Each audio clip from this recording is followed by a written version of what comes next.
Good day, Crime Talk aficionados. We have another great show for you today, and we are coming to you from Tucson, Arizona after a big day of graduation and some travel. So first on the docket, someone is going to be in big trouble for releasing discovery in the Bryan Kohberger case. And can the defense actually make the threshold for the alternate suspect? We have this day in legal history, our legal quote of the day, and our dumb criminal of the day. Let's talk about it. All right, lawyer.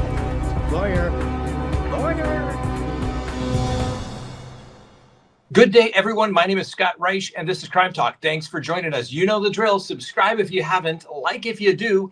Leave me a comment below and hit that little bell for notifications. And yes, you can check us out anytime on any of your favorite podcasting apps. Now, before we get rolling with stuff, as you can tell, we are not in the studio. It's been a busy day. For those of you who have been following the show for a while, the lovely Miss Kristen, her two youngest, who are twins, are graduating from college today. So we did one graduation in Fort Collins at Colorado State University, where her son graduated cum laude in chemistry.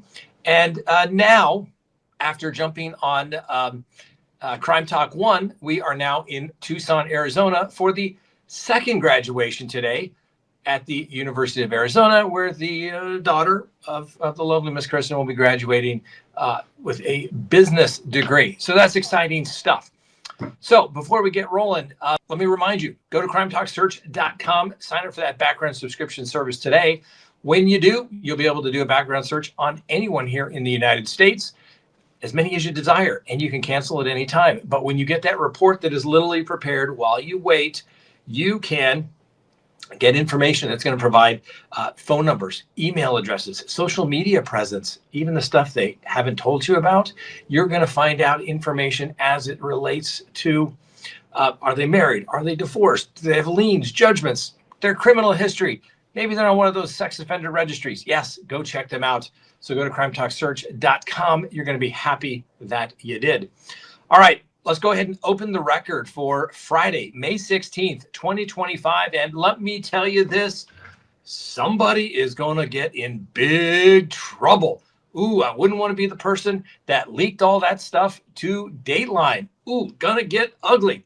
So the judge overseeing the Bryan Kohberger upcoming quadruple murder trial says he wants to identify anyone who may have violated the gag order by leaking information from the investigation to news organizations or anyone else not directly involved in the case.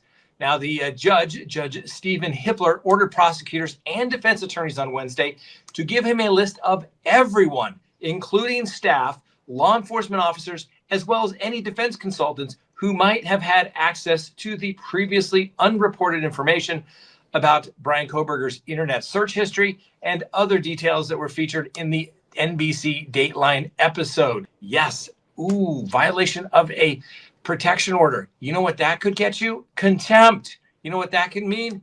Going to jail. And then you got to do some explaining as to why you did it. Anyway, the judge said he would even be open to appointing a special prosecutor to track down the leak, which likely violated this gag order that has been in place since 2023, ladies and gentlemen.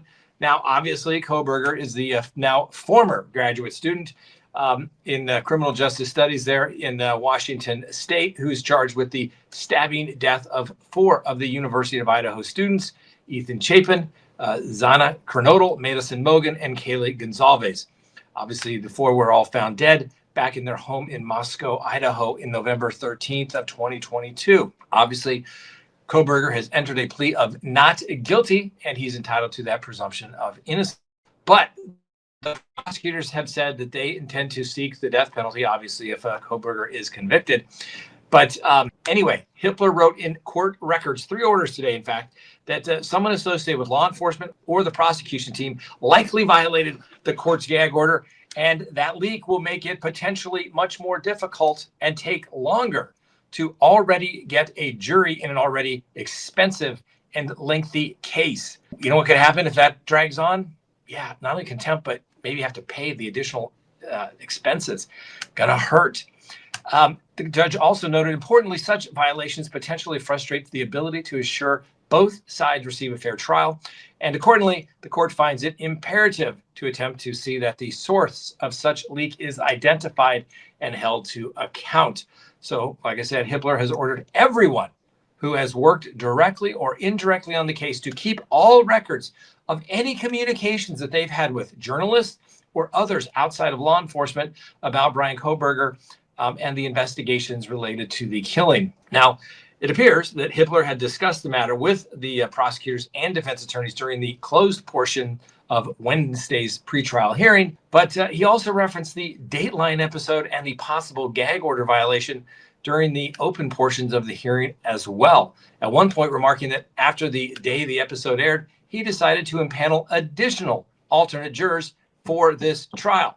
Now, digital data and documents obtained by Dateline apparently tracked Kohberger's movements before and after the 4 students were killed, as well as his browsing history, which was not previously known. So obviously somebody leaked it. I'm going to say more than likely, unless it's a double fake, it was somebody from the prosecution's team, possibly law enforcement. Anyway, Hippler told the attorneys he expected them to file a formal request to have the matter investigated. Now, also last week, Hippler ruled that Kohberger's immediate family members will be allowed to attend the upcoming trial, even if they are not allowed to testify. Now, also, the big story yesterday was the alternate suspect, all right? And I was doing a lot of thinking about this as it relates to the alternate suspect since that order came out.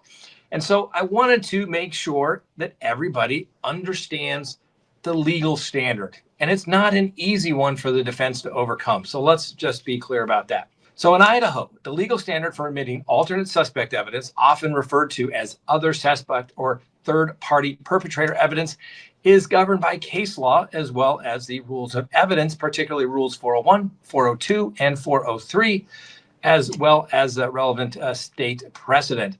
Now, the defense must meet specific criteria to introduce evidence suggesting that another individual committed the crime, ensuring that such evidence is actually relevant, admissible, and not unduly prejudiced or just speculative. Now, the evidence must be relevant, meaning that it has a tendency to make a material fact, i.e. the identity of the perpetrator, more or less probable than it would be without the evidence. That's under 401. Now, Idaho courts require a direct connection between the alternate suspect and the crime. The evidence must do more than create a mere suspicion or speculation. It must point to the alternate suspect's actual involvement with some specificity.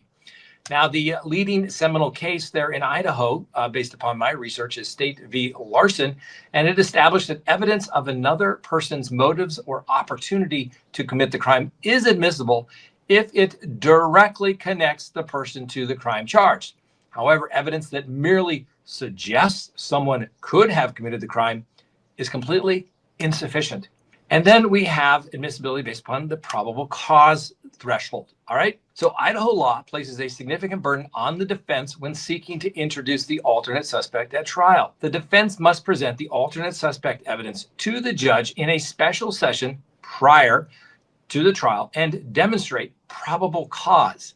That's the same standard as for somebody to get charged. So basically what they're saying is, you've got the wrong person. You need to charge this particular person, judge.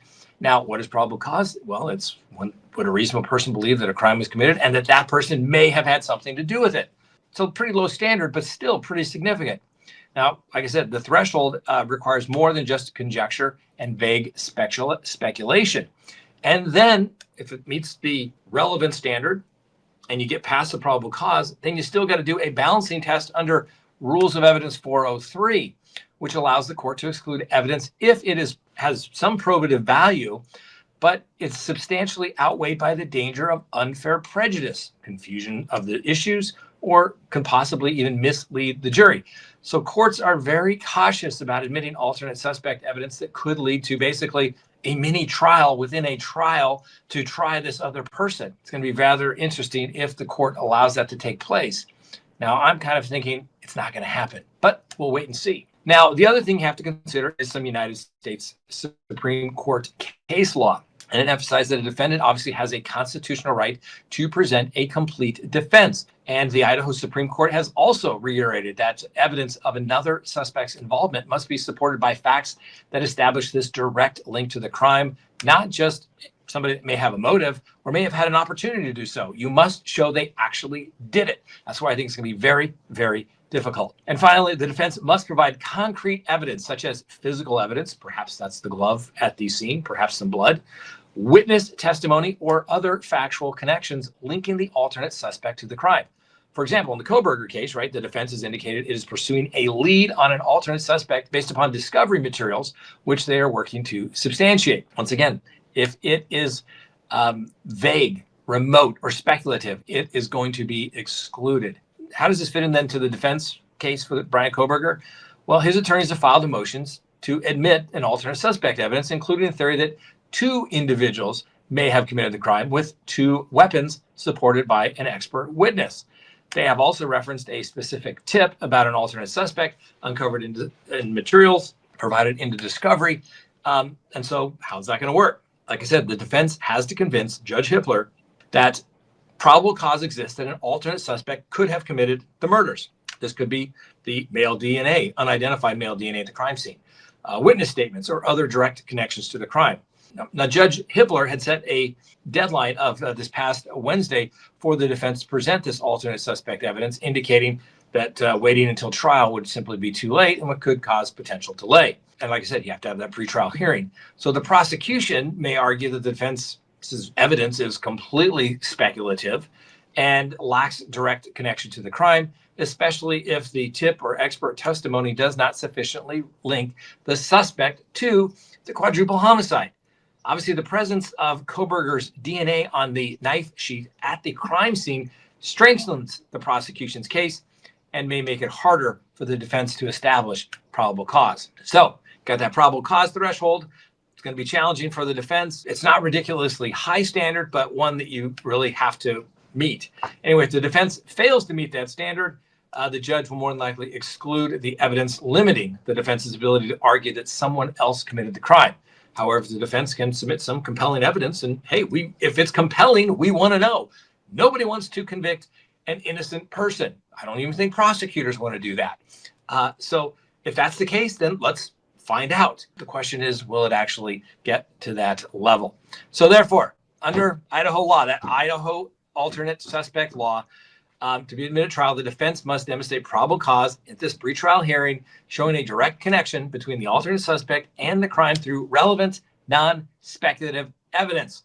And even if that's the case, the court could still keep it out under a 403 analysis, basically saying that it's prejudicial, it's confusing, and we aren't going to allow it. All right.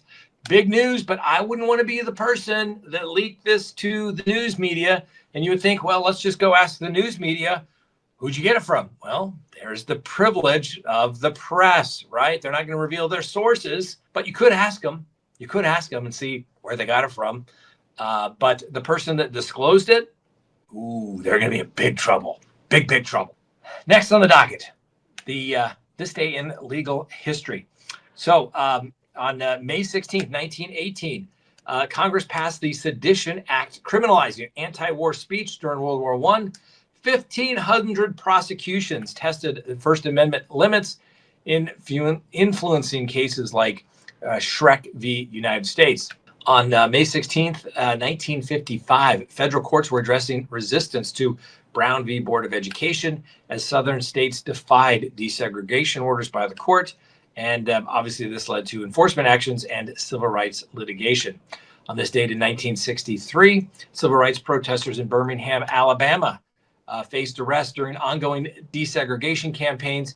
And then their arrests fueled challenges, also supports for the Civil Rights Acts of 1964. And on this day in 1974, the Nixon impeachment inquiry advances. The House Judiciary Committee was intensifying its impeachment inquiry into President Nixon for Watergate-related crimes. And on this date in 2001, Robert Hansen, espionage sentencing. That's right. Former, at that point, FBI agent Robert Hansen pled guilty to espionage for selling secrets to the Soviet Union and Russia. His life sentence prompted reforms in the FBI and counterintelligence protocols. Our legal quote of the day, well, it's from me. There's two types of people in the world, those that are humble and those that are about to be. And whoever leaked all that information, ladies and gentlemen, ooh, you're going to be humbled. And then finally, our dumb criminal of the day.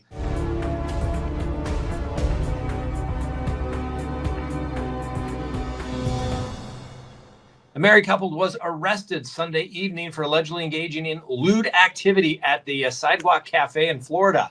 Ryan Cook and Kimberly Moore were at the Where's Jube's bar in downtown St. Petersburg, where the disorderly conduct occurred. According to a witness, Cook placed his hand upon his wife's dress and touched her private parts, which reportedly caused a disturbance and a breach of the peace.